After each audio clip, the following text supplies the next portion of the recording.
Okay, I don't know if you know how hard it is to make a new type of camera strap.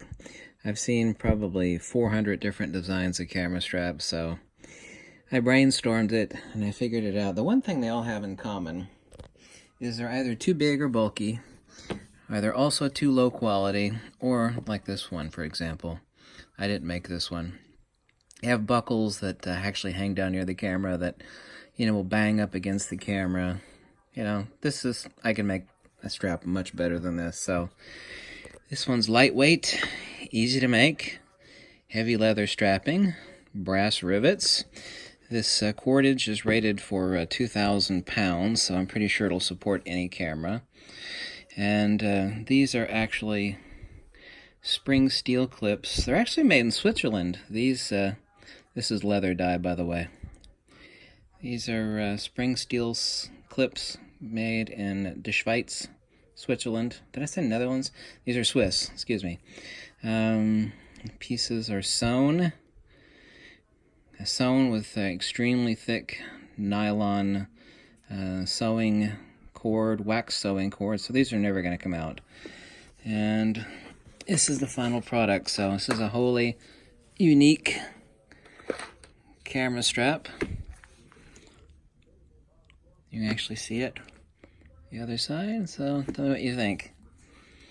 I wanted something better. I've something really lightweight, something that's not to bang the hell out of the camera strap. Of course, since it's non-adjustable, I have to make sure that it's the correct length, but that's easy to do. Did I ever mention that leatherworking is really messy? It's actually extremely messy. But there it is, a wholly unique kind of camera strap. It's very, very comfortable. I personalized it. I stuck my initials down there. So, I like being creative. And this stuff actually basically never wears out. This is some 6mm cordage. I think this is 6. This could be 8mm cordage, but I know it's rated for 2,000 pounds, so it's really, really tough stuff.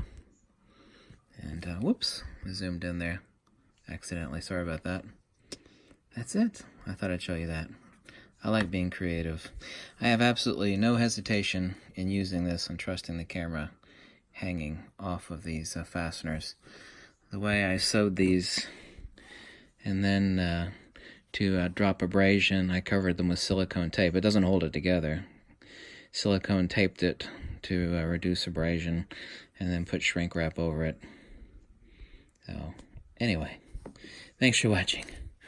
I can't believe I figured out a new type of camera strap. Actually, I really like it. And it's not just because I made it.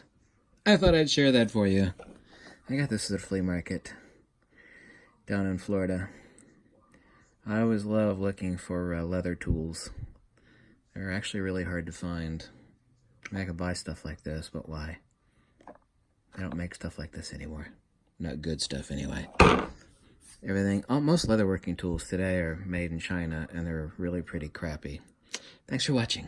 Goodbye. Yeah, that's leather dye. Leather dye. Looks like, someone told me last night, it looks like I've been digging into a bag of Cheetos. No, it's leather dye.